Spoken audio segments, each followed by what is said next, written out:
মা, তুমি কি করছো? আমি বাজার গেছিলাম, খুব গরম লেগেছে, তাই হাওয়া খাচ্ছি। তুই কোথায় গেছিলি বাবা? আমি খেলতে গেছিলাম মা। মা, তোমাকে একটা কথা বলবো। কি বল? মা মা, আমাকে একটা মোবাইল কিনে দিবা? বাবা, এখন তোকে কিভাবে কিনে দিব বল? তুই তো জানিস আমার সংসারের কি অবস্থা।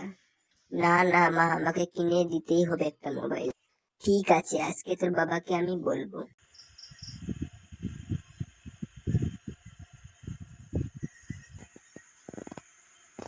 শুনছো, একটু এসো তো জলদি, আমার খুব তেষ্টা পেয়েছে।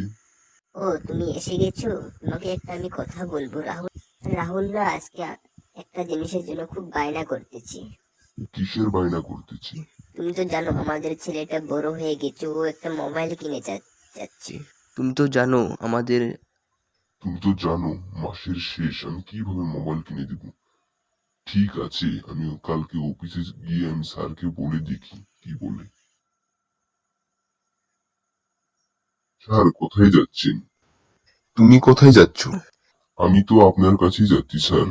স্যার, আপনাকে একটা কথা বলার ছিল। কি কথা বলো? স্যার, আপনাকে একটু সাহায্য করতে হবে। স্যার, আমার না খুব টাকার প্রয়োজন। আপনি তো জানেন আমার একটা ছেলে আছে। আপনি তো জানেন মাসের শেষ, আমি কিভাবে ওকে মোবাইল কিনে দিব। আপনি তো জানেন, যদি আপনি কিছু টাকা দিয়ে হেল্প করলেন হয় খুব ভালো হতো স্যার। মাস এখনো শেষ হয়নি, তোমাকে আমি কিভাবে টাকা দিব বলো? তারপর মদন মন খারাপ করে বাড়ির দিকে চলে এলো। মদন তারপর আস্তে আস্তে ভাবতে লাগলো, আমি এখন টাকা কোথায় পাবো? আমি এখন কি করে টাকা জোগাড় করব? এই বিট্টু বিট্টু, তুই কোথায় গেছিলি রে? আজকে তোকে আমি দেখি নাই।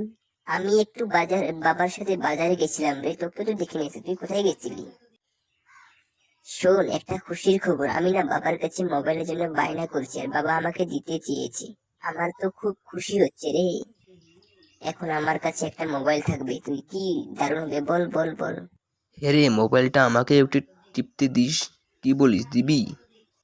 আগে আনি, আগে তারপরে দেবো তোকে।